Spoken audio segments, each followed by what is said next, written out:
दिया गया था रॉबर्टसन के द्वारा। तो आपका ऑप्शन यहाँ पर ए सही।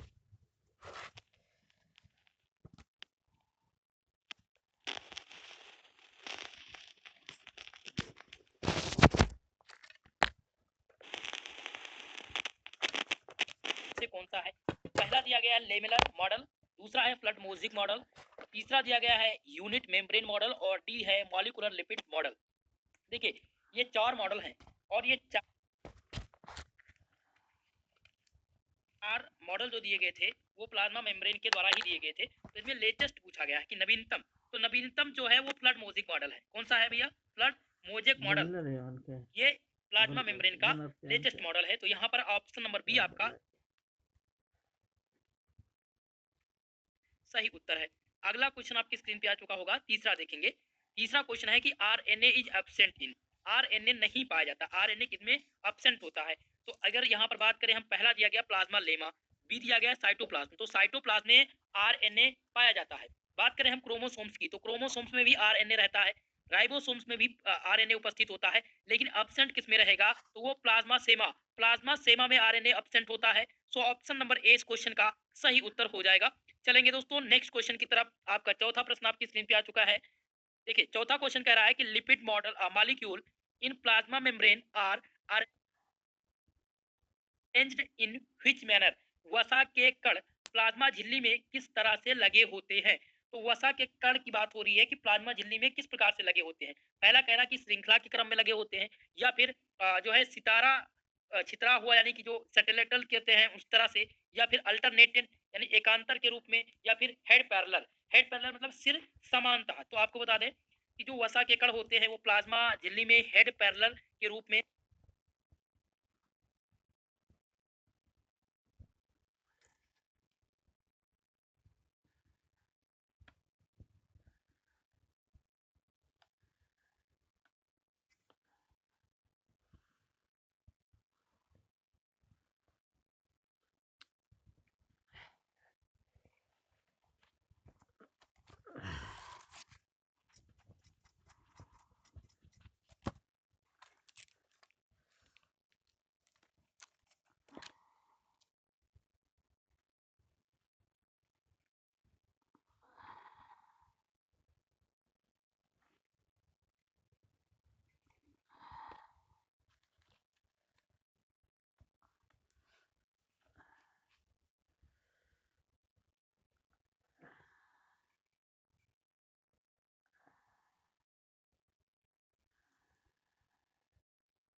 लगे होते हैं, अरेंज हुए होते हैं। ठीक है, तो यहाँ पर डी ऑप्शन आपका सही उत्तर होगा।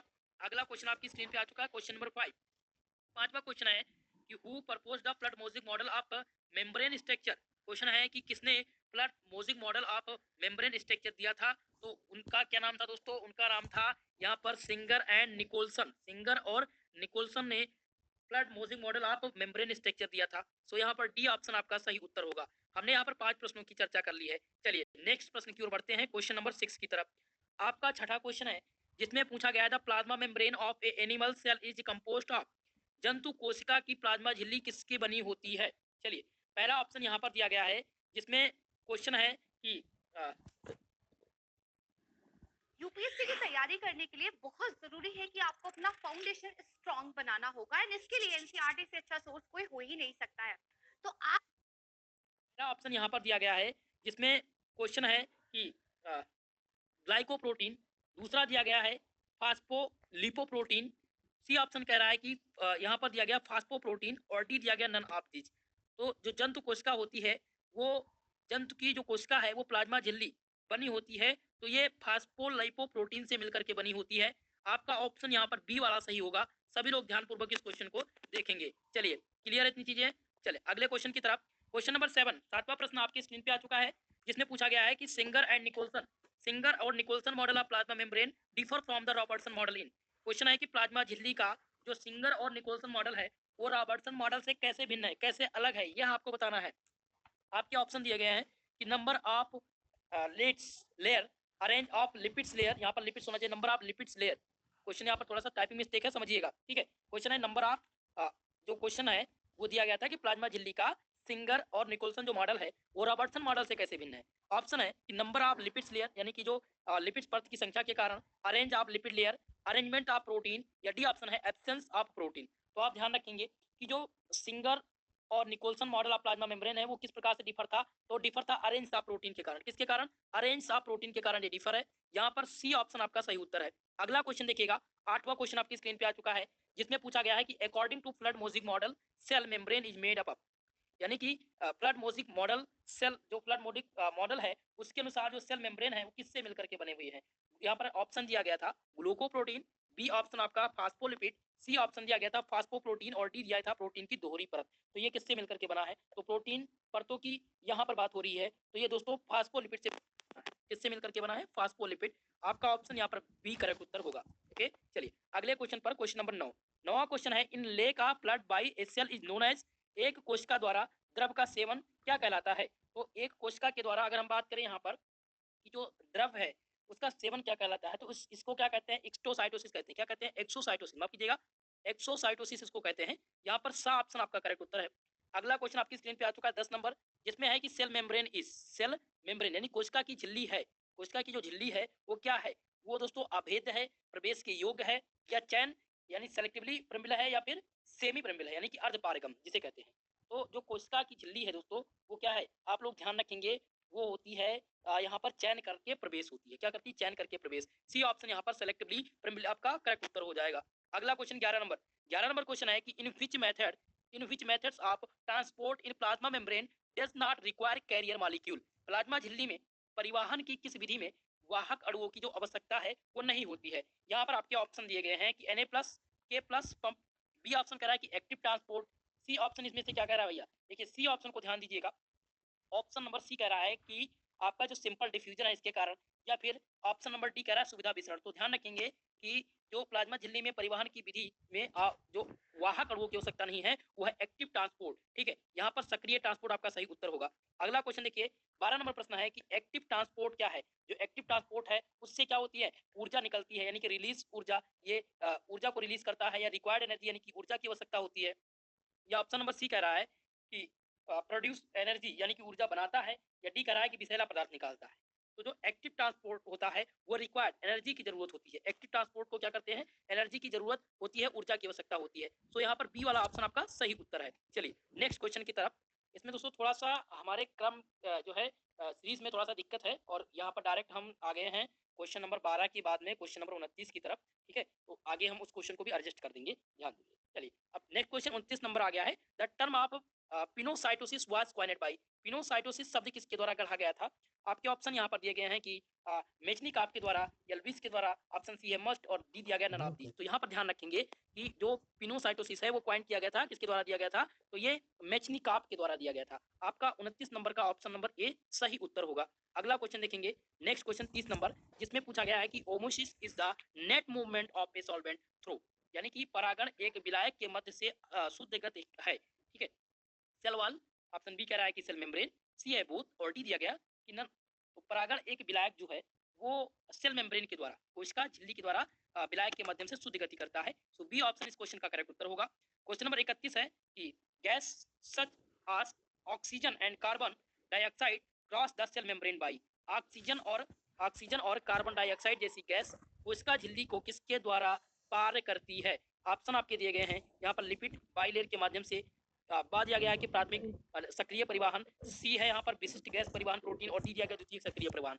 ध्यान रखेंगे 31 नंबर का जो सही ऑप्शन हो जाएगा वो ए वाला ऑप्शन आपका हो जाएगा, passive diffusion through the lipid bilayer. Okay, A option correct उत्तर है। क्वेश्चन नंबर 32 आपके स्क्रीन पे आ चुका है, जिसमें पूछा गया है कि carrier protein takes part in, वाहक प्रोटीन भाग लेते हैं।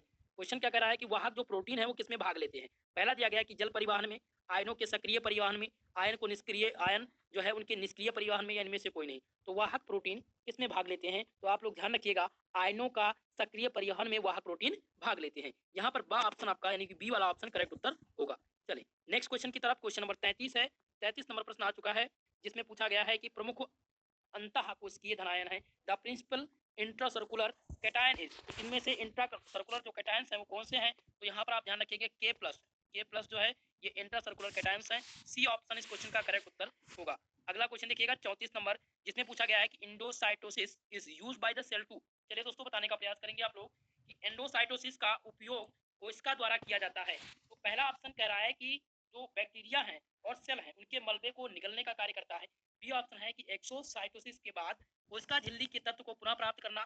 सी ऑप्शन कह रहा है कि बड़े अणुओं को अतिरिक्त कोशिका स्थान में स्थापित करता, या इनमें से कोई नहीं। तो ध्यान रखेंगे इस क्वेश्चन को कि जो एंडोसाइटोसिस का उपयोग है वो कोशिका द्वारा किया जाता है एक्सोसाइटोसिस के बाद कोशिका झिल्ली को, जो कोशिका झिल्ली के जो तत्व हैं उनको पुनः प्राप्त करने के लिए। ठीक है, तो यहाँ पर ऑप्शन नंबर 20 क्वेश्चन का करेक्ट उत्तर हो जाएगा। नेक्स्ट क्वेश्चन की तरफ चलते हैं। आपका अगला क्वेश्चन है 36 नंबर, जिसमें क्वेश्चन है कि निम्नलिखित में से किस प्रक्रिया में झिल्ली प्रोटीन की आवश्यकता होती है? स्पिनोसाइटोसिस, दूसरा है एक्सोसाइटोसिस, आपका आपका थर्ड हो जाएगा फेगोसाइटोसिस, और आपका चौथा हो जाएगा रिसेप्टर मध्यस्थ एंडोसाइटोसिस। तो इसमें से बात हो रही थी कि किस प्रक्रिया में झिल्ली प्रोटीन की आवश्यकता होती है, तो इनमें से जो रिसेप्टर मध्यस्थ एंडोसाइटोसिस की प्रक्रिया है इसमें झिल्ली प्रोटीन की आवश्यकता होती है। सो हम आप आंसर कौन सा लगाएंगे? डी वाला लगाएंगे, यहाँ पर डी ऑप्शन आपका करेक्ट उत्तर होगा। अगला क्वेश्चन देखिएगा 37 नंबर क्वेश्चन आपकी स्क्रीन पे आ चुका है।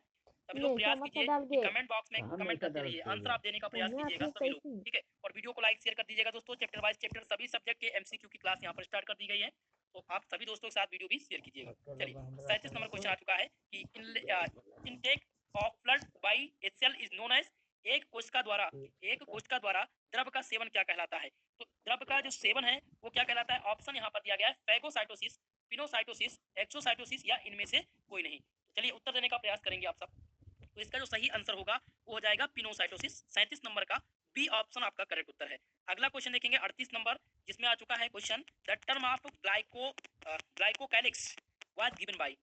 ग्लाइकोकैलिक्स नाम जो है वो प्रतिपादित किसके द्वारा किया गया था? यहाँ पर 4 जूलॉजिस्ट हैं, पहला है डेविड, दूसरा है रॉबर्टसन, और तीसरा आपके जो हो जाएंगे वो बीनेट, और चौथा है नम दिया गया, इनमें से कोई नहीं। तो जो यहाँ पर बात हो रही थी ग्लाइकोकैलिक्स, तो ग्लाइकोकैलिक्स जो नाम दिया गया था वो बीनेट के द्वारा दिया गया था। किसके द्वारा दिया गया था? बीनेट के द्वारा। सी ऑप्शन सही है 38 नंबर का, सी ऑप्शन यहाँ पर सही उत्तर होगा। चले अगले क्वेश्चन की तरफ। 39 नंबर क्वेश्चन स्क्रीन पे आ चुका है, जिसमें है दोस्तों glycocalyx is a evening of, glycocalyx एक परत है, ठीक है। परत यहाँ पर पूछा गया किसका परत है? ऑप्शन दिए गए हैं कि फैक्टिन, बी ऑप्शन है ग्लाइकोप्रोटीन, सेलुलोज, या फिर काइटिन। तो जो ग्लाइकोकैलिक्स है ये दोस्तों ग्लाइकोप्रोटीन का पार्ट है। किसका पार्ट है? ये परत जो है वो ग्लाइकोप्रोटीन का है। सो ऑप्शन बी आप यहाँ पर लगाएंगे, 39 नंबर का बी ऑप्शन करेक्ट उत्तर होगा। 40 नंबर क्वेश्चन आपकी स्क्रीन पे है, जिसमें पूछा गया है कि डेमोसोम आर एसोसिएटेड विद, डेमोसोम किसके साथ जुड़े होते हैं? ठीक है, किसके साथ जुड़े हुए हैं? ऑप्शन आपका है सेल डिवीजन, दूसरा दिया गया सेल एक्सटर्सन यानी जिसे कहते हैं उत्सर्जन करना, ठीक है, साइटोसिस और सेल एडहेशन। तो करेक्ट उत्तर कौन सा हो जाएगा? यहाँ पर हो जाएगा कोशिका पालन, जिसे सेल एडहेशन कहते हैं, डी ऑप्शन सही हो जाएगा। 40 नंबर का क्वेश्चन था कि डेमो जो सोम है वो जुड़े होते हैं, तो कोशिका पालन से जुड़े होते हैं, डी ऑप्शन करेक्ट उत्तर होगा। 41 नंबर क्वेश्चन है सेल वाल है, ठीक है, सेल वाल है। पहला दिया गया है कि ये प्रवेश करने योग्य है, चयन करने योग्य है, तो आप ध्यान रखेंगे ये चयन करने योग्य है। 2 बार ये रिपीट हो चुका क्वेश्चन, 41 नंबर और 18 नंबर क्वेश्चन, ठीक है। तो 41 का सी नंबर आपका होगा सही। क्लियर इतनी चीजें? चलिए नेक्स्ट क्वेश्चन आ गया 43, क्वेश्चन नंबर 43, जिसमें पूछा गया है कि न्यूक्लियर छिद्र के द्वारा चयनित परिवहन के लिए जरूरी होता है, ये क्वेश्चन है। पहला ऑप्शन दिया गया है कि न्यूक्लियर लोकलाइजेशन सिग्नल, बी है आपका दिया गया है जिसमें इम्पोर्टिन, सी आपका दिया गया एक्सपोर्टिन, और डी दिया गया उपरोक्त सभी यानी ऑल ऑफ द अबव। और यह क्वेश्चन दीनदयाल उपाध्याय गोरखपुर विश्वविद्यालय में 2023 सत्र में पूछा जा चुका है। इस साल के लिए मोस्ट इंपॉर्टेंट रहेगा, ध्यान दीजिएगा। राजा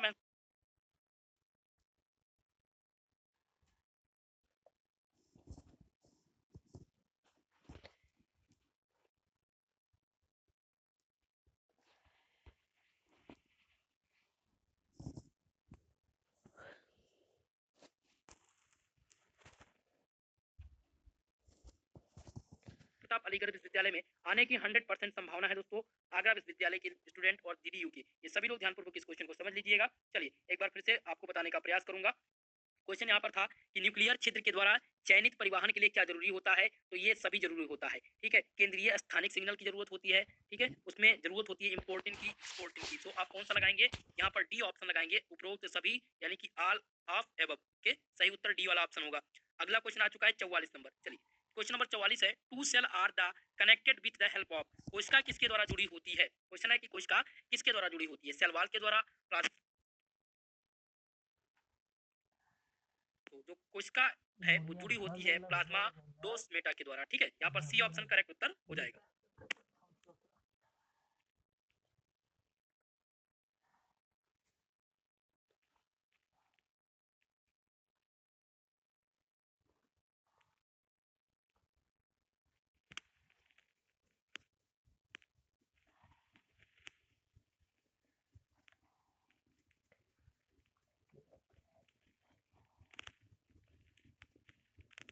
जिसमें है कि the foods for plasma membrane in bacterial cell are known as. जीवाणु कोशिका में प्लाज्मा झिल्ली की तह के रूप में किसको जाना जाता है, तो दोस्तों हम किसको जानते हैं, यहाँ पर आप ध्यान रखेंगे, हम जानते हैं यहाँ पर मेसोसोम को। मेसोसोम को हम जीवाणु कोशिका में प्लाज्मा झिल्ली के तह के रूप में जानते हैं। तो ए वाला ऑप्शन 46 नंबर का सही उत्तर होगा। क्वेश्चन नंबर 47 आपकी स्क्रीन पे आ चुका है, जिसमें पूछा गया है एपोप्लास्ट।